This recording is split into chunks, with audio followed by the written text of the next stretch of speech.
Eu estava dando supervisão para uma psicóloga agora de pouco, e eu fiquei refletindo e já queria trazer aqui no vídeo para a gente conversar um pouco mais sobre isso hoje.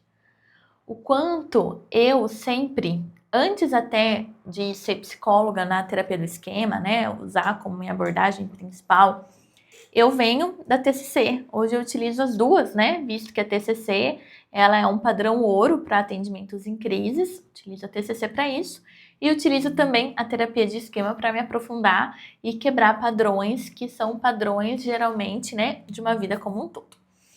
E um dos pilares que eu considero fundamental na minha prática clínica é ter a história de vida do meu paciente como um fator principal para todo o processo terapêutico.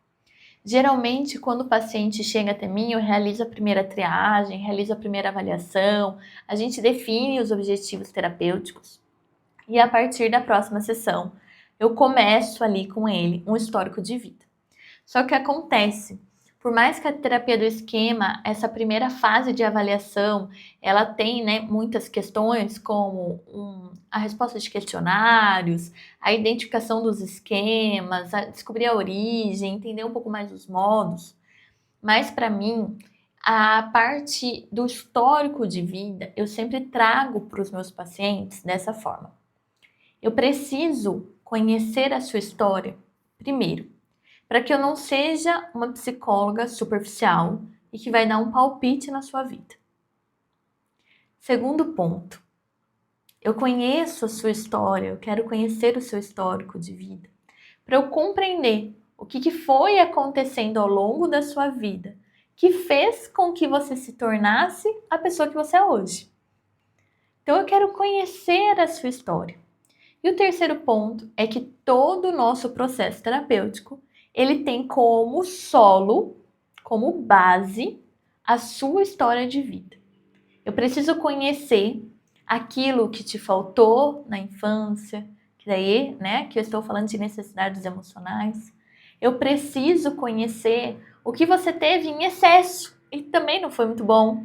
Aqui a gente vai analisar um pouquinho de esquemas ali de emaranhamento, de arrogo, de falta ali, né, de disciplina. Então eu vou olhar um pouco para isso também diante dos exageros que se tiveram ali, né, em decorrência da criação dessa criança, da educação dessa criança.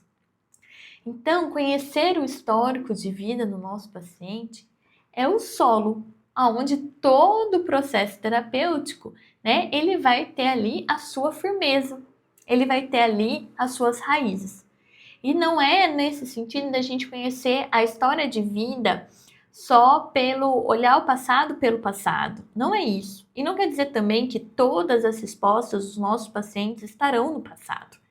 Mas quer dizer que é impossível a gente partir olhando para um futuro, a melhora que esse paciente deseja vir a ter, se a gente não conhece a história do nosso paciente, o passado do nosso paciente. E aqui vale a gente refletir. Não tem como a gente ser protagonista da nossa própria história se a gente não consegue ser capaz de se apropriar da nossa biografia. E eu quero até deixar um trecho de um livro para vocês. Eu vou pegar pelo celular, porque o livro está lá na biblioteca e eu teria que pausar o vídeo aqui para vocês para ir lá pegar. Então eu vou pegar no meu celular que já está mais prático, que eu acabei de compartilhar aqui com a minha supervisionanda. É um trecho do livro A Maturidade e diz assim: cada um de nós é uma biografia, uma narrativa singular, construída contínua e inconscientemente por nós mesmos. Cada um de nós é único. Para sermos nós mesmos, devemos possuir a nossa história, rememorar o nosso drama interior. O homem precisa dessa narrativa interna para manter a sua identidade, o seu próprio eu.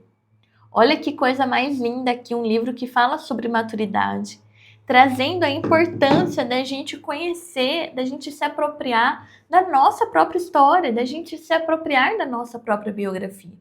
Eu quero deixar então isso como ensinamento para você hoje, que você deguste, né, a história de vida do seu paciente. Quando você estiver diante do seu paciente, eu gosto de trazer a importância da gente estar diante, né, ali do nosso paciente, quase como uma postura de uma criança. Sabe quando vai ouvir uma história? A criança, quando vai ouvir uma história, ela chega assim, toda animadinha, senta com aquele olhar, né, de expectativa do que está para vir. E é isso. Muitas vezes os psicólogos eles não se sentem seguros justamente porque eles não compreendem a história de vida do paciente.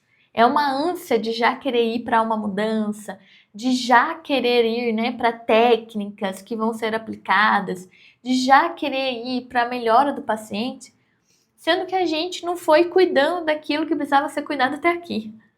Então, que você adote essa postura diante do seu paciente, de estar ali, interessado na história de vida dele, naquilo que ele pode contar sobre ele mesmo. E vocês aqui, ó, depois que começarem a adotar, ou se vocês já adotam essa perspectiva na clínica de vocês, me traga aqui nos comentários. Quais foram os frutos que vocês colheram disso? Muitos pacientes chegam até mim sem conhecerem a própria história. E eu vou facilitando com as minhas perguntas esse conhecimento, esse apropriar-se, esse fundamento principal de todo o processo terapêutico. Porque mais do que a gente ajudar o paciente a lidar com um transtorno, a lidar com a dificuldade, a lidar com uma desordem, o principal da vida dele, aquilo que ele tem de mais importante, é a sua própria história de vida. Então, que a gente esteja ali para ajudar o paciente a construir a sua própria narrativa e descobrir a sua própria identidade. Se você gostou desse vídeo, já curte aqui, né? E também siga o canal para receber mais vídeos como esse.